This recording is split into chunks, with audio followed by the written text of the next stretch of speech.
Ray, when I was a kid growing up in Sandy Hook, Connecticut, I remember going to see a traveling circus that came through town. Sure, I remember stuff like that coming through my town. Sure. So the circus was so small that it was held in the parking lot of the Sandy Hook Volunteer Fire Department. That does sound like a small circus, doesn't it? Yeah. So there was a big top, a petting zoo area, some clowns, things like that. But I remember the animal show under the tent. At one point, they had a tiger that was going to jump through a hoop. And the ringmaster announced that Connecticut state law forbids the circus from having any open flames under the tent. So he asked us to imagine the hoop was on fire as the tiger jumps through. Yeah, I can imagine that's not as exciting. No, it wasn't. But it turns out the ringmaster wasn't kidding about that Connecticut state law. A law that was put in place after a horrible circus tragedy left 167 people dead, including a young girl who would go on to start a mystery that lasted half a century. Today, we're heading to Hartford, Connecticut to explore the Great Circus Fire Mystery. Hello, I'm Jeff Belanger. And I'm Ray Auger. Welcome to episode 296 of the New England Legends podcast. And thanks for joining us on our mission to chronicle every legend in New England one story at a time. Most of our story leads come from you, so please reach out to us anytime through our website. Also, if you subscribe to our podcast, and you should, because it's free wherever you get your podcasts, we're now twice per week. On Mondays, we have a new episode called From the Vault, where we replay a classic episode from our archives and add some new commentary. We may add interviews or other little nuggets as well. If you've never gone back hundreds of episodes, then these stories will be new to you. And if you've been with us a long time, you can enjoy the classic episode again. Also, this week's episode deals with some tragic themes involving the death of children. If you're sensitive to that, you may want to skip this one. Now, before we get to the Hartford Circus Fire Mystery, we want to take just a minute to tell you about our sponsor, Nuati Herbals. Ray, I'm busier than ever with work, our podcast, and of course, family and home, and all the details that go with that. I get it. Life moves pretty fast. We can't afford to get sick, and dealing with spring allergies can't slow us down either. Now, we've talked before about the Healer Tea from Nuati Herbals. We have. It's their best seller for a good reason. It works. The Healer Tea has all natural ingredients like elderberries, echinacea, juniper berries, slippery elm, marshmallow root, white willow bark, and cayenne pepper. I know that sounds a little odd when you first hear it. It does. But then you learn there's 2 steps to Healer Tea from Nuati Herbals. After you shake the jar, you open it up and give it a sniff. Now, I promise you won't forget that. No, you won't. The cayenne instantly opens you up. Then you drink the tea to help boost your immune system. I drink it when I feel a cold coming on, or I'm dealing with allergies, or I'm just feeling run down. Let Nuati Herbals help support your healthy lifestyle. Check out the Nuati Herbals website to see all their great products, and you will get 20% off your order when you use the promo code LEGENDS20 at checkout. Visit NuatiHerbals.com. That's NUWATI Herbals with an S.com.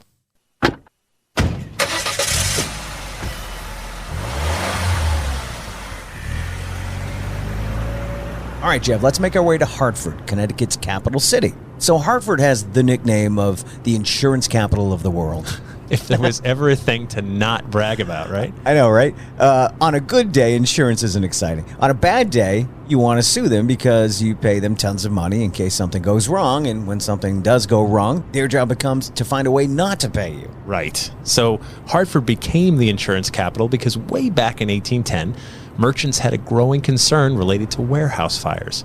With all the shipping ports in New England, shipping of goods going in and out of those ports, and the American Industrial Revolution in full swing, warehouses held enough goods that a fire could bankrupt a whole region. So Hartford Fire Insurance Company was formed. And then other companies moved in to compete, companies like Aetna, Travelers, and Connecticut Mutual Life. How fitting that a fear of fire led to Hartford becoming the insurance capital. I know, right? Because we're here because of a tragic fire. An awful event that left 167 people dead and more than 700 injured. And the identity of a child who perished in question for decades, which launched a mystery. Okay, make a right up here onto Barber Street. Okay, got it. And we can park right here in the parking lot of the Fred Wish School.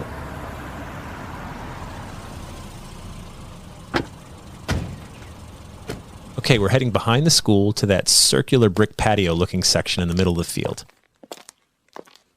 All right, in the middle of the bricked area, there's a dome memorial, and in the middle is an oval that shows the layout of the big top with bleacher sections and 3 rings and 2 squares in the middle of it all.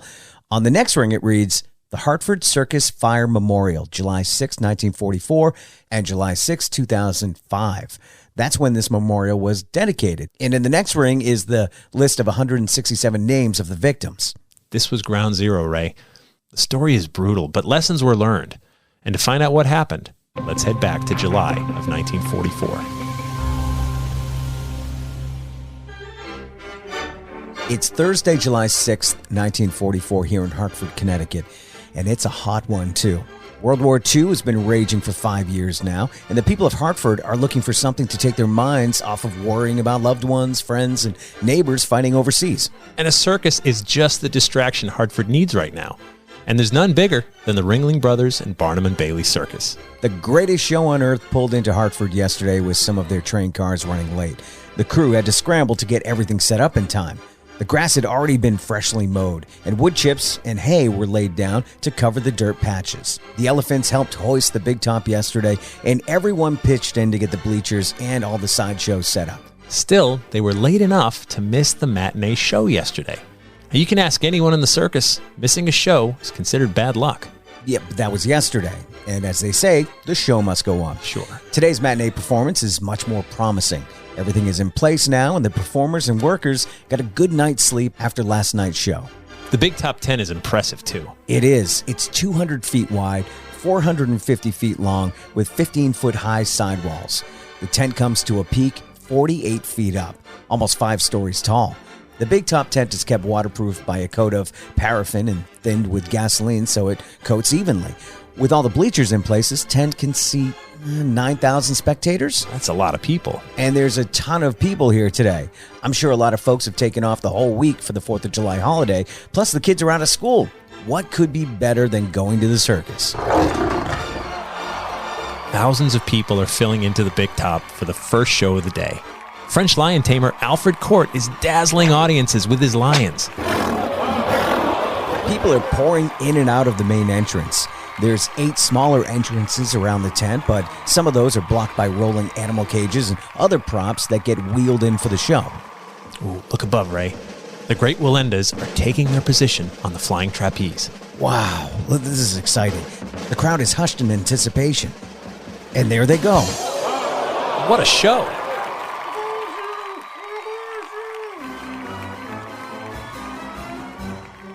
The band just started playing Stars and Stripes Forever. That's odd. Is that smoke? I think it is. Oh, man. The tent is on fire over there. We got to get out of here. This is terrible. The Big Top is quickly turning into a ball of fire. Some of the exits are blocked by those animal cages. Oh, people are trampling each other. People are running everywhere. The screams are awful.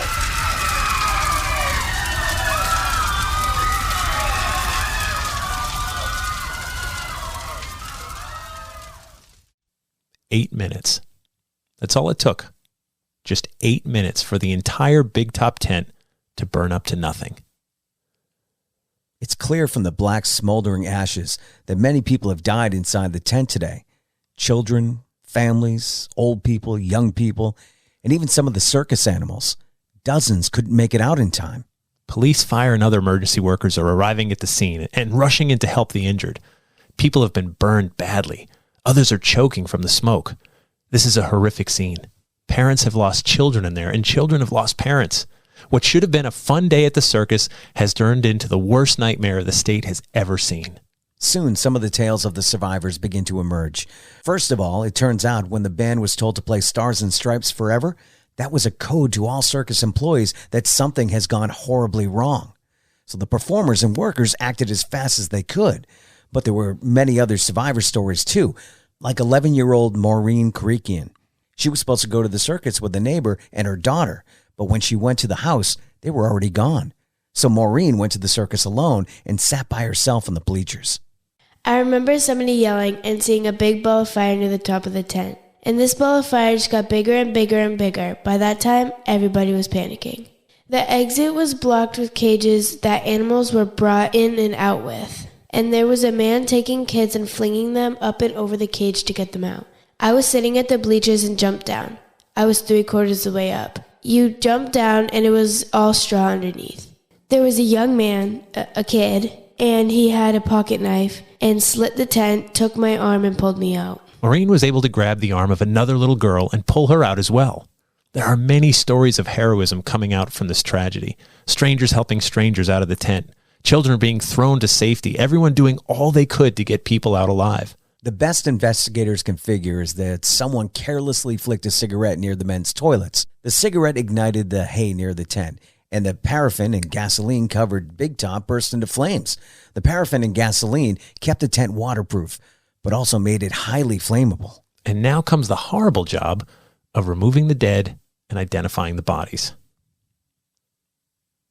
167 people are believed to have perished. Hundreds more were injured. The exact number won't ever be known because those who could treat their own wounds went home and not to the hospital. And one of the injured is a young blonde girl in a white dress who was badly trampled in the rush to get out of the burning tent. The young girl suffered only minor burns, but she didn't survive her internal injuries for more than a few hours. Others also died from their injuries. It takes days to sift through the ashes, and the actual number is uncertain because, as you can imagine, not everyone was easily identifiable. And if someone wasn't reported missing, then it's unknown who is who. As days pass, no parent comes forward to claim the young girl in the white dress who died in the hospital. She soon becomes known as Little Miss 1565, 1565 being the number assigned by the morgue. Investigators are brokenhearted and baffled by this young girl. How could days go by with no frantic parent looking for answers? The girl is fingerprinted and photographed by police investigators, Sergeants Thomas Barber and Edward Lowe. As more time passes, the decision is made to publish the girl's photograph in the newspapers in hopes of finding answers as to the girl's identity. This photograph is hard to look at. I mean, especially for parents. Her eyelids are sewn shut. There's some black and burn marks on the far side of her face, but for the most part, she looks mostly whole. I mean, it's just gut-wrenching. The picture circulates in newspapers nationally and even in some magazines. Little Miss 1565 has become the face of this horrible circus fire tragedy. And as more time goes by, the girl is finally buried in Norwood Cemetery in Hartford, with no way to know her name. Each Christmas, Memorial Day, and July 4th, Sergeants Barber and Lowe lay flowers at the girl's grave. They never close Little Miss 1565's case. Year after year, they continue searching for answers. From here, we jump ahead 43 years into the future. It's 1987. One day, someone discovers a note on Little Miss 1565's grave. It reads, Sarah Graham is her name. July 6, 1938. Date of birth, 6 years. Twin. Graham's alleged twin and other relatives would be buried close by. But that's only one person's opinion as to who the girl may be. Still, the note causes a stir. And now we jump ahead 4 more years to 1991. Little Miss 1565's body is exhumed. Investigators determined through DNA that the girl was 8-year-old Eleanor Emily Cook. Her aunt and uncle were able to make the match. And this begs the question, how could this happen? How could it take almost 50 years to identify her? That mystery begins to unravel. According to a March 9th, 1991 Hartford Current newspaper article, in the aftermath of the fire, Eleanor's maternal aunt, Emily Gill, tried to identify the body. She said she was sure her niece had 8 upper secondary teeth, and this girl only had 4 upper and 4 lower secondary teeth. And there's also a question as to whether Gill was even shown the right body at the time. According to the article, the Cook family assumed Eleanor had died in the fire and was among the remains that were unidentifiable. They placed a headstone next to her brother, who also died in the fire. Eleanor Emily Cook, March 17, 1936 to July 6, 1944. There was no body underneath the memorial stone. Not until 1991, when Little Miss 1565 was exhumed and reinterred next to her brother. Now, according to Eleanor's aunt, the young girl loved flowers and had her own garden that she took care of. She took piano lessons and was diligent about practicing. Her nickname from when she was a baby was Honey. And that brings us back to today. And that brings us back to this memorial behind the Wish School. Such a tragic story. It's easy to look back and be furious. Coating a tent with wax and gasoline? That's begging for a disaster. It's so easy to say that now, and laws changed after this event. Charges of involuntary manslaughter were eventually filed against the officials of the Ringling Brother and Barnum and Bailey Circus, and the company was forced to pay out $5 million to the victims' families. And Connecticut passed a law saying you can no longer have fires inside of tents. It's terrible that it takes a tragedy like this to make big changes. But at least those changes mean that all the people didn't die in vain. The other thing about this event is that the numbers are too staggering. When you have estimates of 500 to 700 injured and 167 dead, they become faceless, a statistic, a cold number that really doesn't mean anything. But little Miss Eleanor was one child, one face, one story that can make us say, hey, never again, not on my watch. The power of one story is always the most compelling.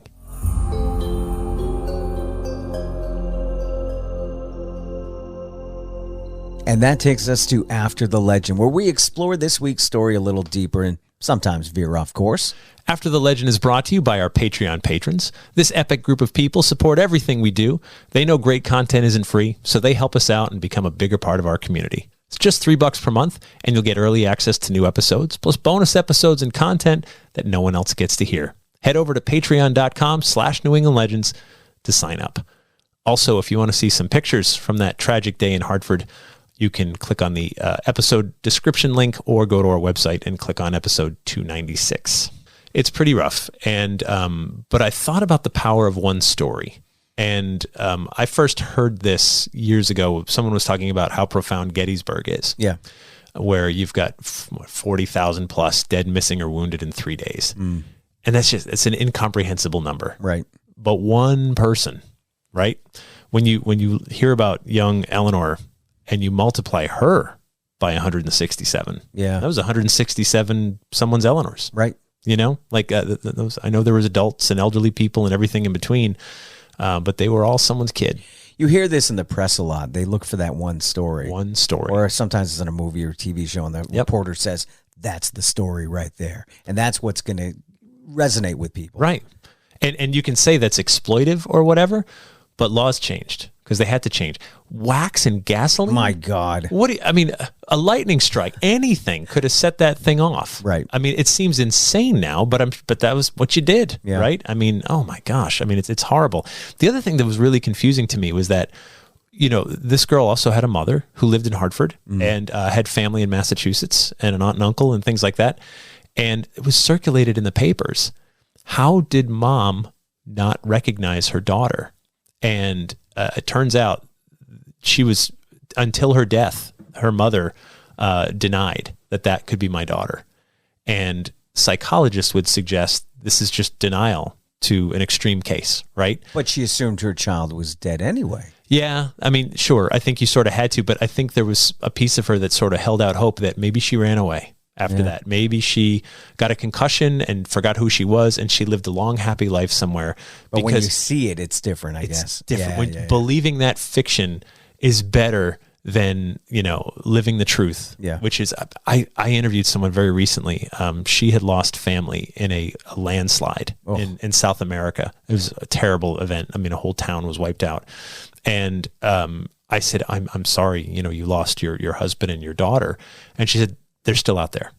And I mean, I'm not going to correct her. That makes sense. Right? Yeah. But in her mind, something happened to them. They wandered off together, and they're living a good, full life somewhere, and they're not gone forever. And she needs that. Yeah. And by the way, this event took place decades ago. Yeah. Like, this is not recent. And so, I mean, who knows how any of us would react losing someone so precious to us in such a horrible tragedy. Like, you know, when it comes to grief, you can't blame anyone for anything, really. Right. There's no textbook on how you grieve. But or you could blame the circus in this case. Well, yeah. I mean, sure. There was, I mean, obviously, especially with hindsight, you're like, okay, you had the most flammable possible tent you could have. You know, you had some of the exits blocked. Could you imagine being in that meeting, by the way? What are we going to coat this thing with? Yeah. Somebody must have stood up and said, like Larry stood up and said, I don't think that's a good idea. Larry, you're an intern. Right. Shut up. Yeah. We'll deal with this. So, I mean, paraffin, it's wax. And not to get too graphic, but what made it even worse is you had molten, fiery wax falling on people. So that's like napalm. You know, I mean, that's more or less, it sticks to you and it keeps burning. Yeah. And so absolutely awful. Helpless animals as well. Yeah, the animal, like there's no good part of this story. Reminds me of that boat story. where we lost a lot of animals. In Maine, yeah, that's right. There was a fire, and a few circus animals were able to swim to shore, but the rest, perished. It's tragic all around, and this it's ironic, right? There's I think it's an elementary school, the Wish School, right in front of this memorial, and the memorial is sort of beautiful. The dome, and there's a picture of it on our website, and you can see the layout of the 10 and the 3 rings and all that, and you can only imagine, like, you're standing right there where it happened. It's powerful to stand in these places, and when you know what happened, and you go, yeah, never again. Like, come on, like let's get a little bit smarter, a little bit safer. Like, people shouldn't die needlessly, especially at a circus. So tragic. But I think that's sometimes we tell these stories. Sometimes they do haunt us because it allows us to affect some change and allows us to look at the next thing we're doing and say, what can we do to make sure that people are safe? Because we learn from our mistakes, and we learn from our forefathers' mistakes. Sometimes, yeah, we hope, or we don't. we hope we do, right? Yeah. And so when I was a kid, I remember that circus. I remember him saying, "Imagine it's on fire." And as a 11-year-old kid, I'm like, "That's goofy, man." Yeah, good reason for it. And now that I know this story, I'm like, "Yep, good call." As a reason why we don't have paraffin? No, pyrotech. Yeah, right. No, pyrotechnics? Pyrotechnics, sorry. There's a reason why we don't have pyrotechnics at shows anymore, too. Because of the station in Rhode Island. Yeah. We had to learn the hard way on that. Right. I know. Yeah, horrible, right? I mean, it's so obvious now, right? Right. What were they thinking back then? But they weren't. They did it 100 times. Because nothing happened before that. That's right. And then it happens, and you're like, why did we ever allow this? Yeah. So, I get it. So many tragedies, but the best we can do is let things change for the better.